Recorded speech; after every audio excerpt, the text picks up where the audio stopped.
സംസ്ഥാന സമ്മേളനത്തിനിടയിൽ സിപിഐയിൽ അതൃപ്തി പുകയുകയാണ്. പ്രായപരിധിയും വിഭാഗീയതയും നിർണായകമാകുമ്പോൾ മുതിർന്ന നേതാക്കൾ സിപിഐ സംസ്ഥാന നേതൃത്വത്തിൽ നിന്നും പുറത്തായി. അതൃപ്തി തുറന്നു പറഞ്ഞ മീനാങ്കൽ കുമാർ കൊല്ലം ജില്ലയിലെ ചാത്തന്നൂർ മണ്ഡലത്തിലെ MLA ആയ GS ജയലാലിനെ ഇത്തവണയും സംസ്ഥാന കൗൺസിലിൽ ഉൾപ്പെടുത്തിയില്ല. കൊല്ലത്തെ സഹകരണ ആശുപത്രി അഴിമതി വിവാദവുമായി ബന്ധപ്പെട്ടാണ് ജയലാലിനെ കഴിഞ്ഞ തവണ ഒഴിവാക്കിയത്. വിഭാഗീയത രൂക്ഷമായ ഇടുക്കിയിലെ മറ്റൊരു പ്രമുഖ നേതാവും മുൻ MLAയുമായ ES ബിജിമോൾ പട്ടികയിൽ ഇടം പിടിച്ചതുമില്ല. ബിജിമോൾക്കെതിരെ വിവിധ പരാതികൾ പാർട്ടി നേതൃത്വത്തിന് ലഭിച്ചിട്ടുമുണ്ട്. നേതൃത്വത്തിൽ ചിലർക്കെതിരെ ബിജിമോൾക്കും പരാതിയുണ്ട്. ഇതെല്ലാം പരിശോധിച്ച ശേഷം ബിജിമോളുടെ കാര്യത്തിൽ തീരുമാനമെടുക്കും.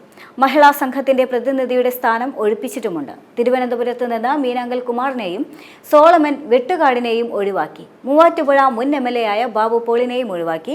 AISF മുൻ സംസ്ഥാന സെക്രട്ടറിയായ ശുഭേഷ് സുധാകരൻ, AISF നേതാവായിരുന്ന KS സന്ദീപ് എന്നിവരെയും ഒഴിവാക്കിയിട്ടുണ്ട്. E Chandrasekharan, V Chamunni, KR Chandramohanan, CN Jayadevan, Idukki മുൻ ജില്ലാ സെക്രട്ടറിയായ KK ശിവരാമൻ എന്നിവർ പ്രായപരിധി മാനദണ്ഡത്തിന്റെ പേരിൽ ഒഴിവാക്കപ്പെട്ടു. 100-അംഗ കമ്മിറ്റി 103 ഉയർന്നു. CPI സംസ്ഥാന സെക്രട്ടറിയായി ബിനോയ് വിശ്വം തുടരും എന്ന തീരുമാനത്തിലുമെത്തി.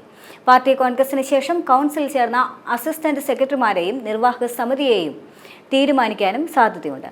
അതിനിടെ തന്നെ ഒഴിവാക്കിയ നടപടിക്കെതിരെ മീനാങ്കൽ കുമാർ പരസ്യമായി തന്നെ പ്രതികരിച്ചിരുന്നു.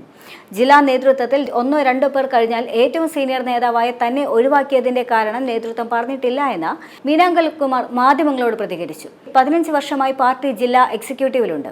23 കൊല്ലമായി പാർട്ടി ജില്ലാ കൗൺസിലിലുമുണ്ട്. പാർട്ടി പ്രവർത്തനങ്ങളിൽ വീഴ്ചയുണ്ടായിട്ടില്ല.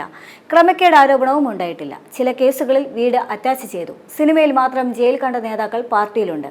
നേതൃത്വം കാര്യങ്ങൾ വിശദീകരിക്കുമ്പോൾ കൂടുതൽ കാര്യങ്ങൾ പറയുമെന്നും മീനാങ്കൽ കുമാർ പ്രതികരിച്ചിരുന്നു.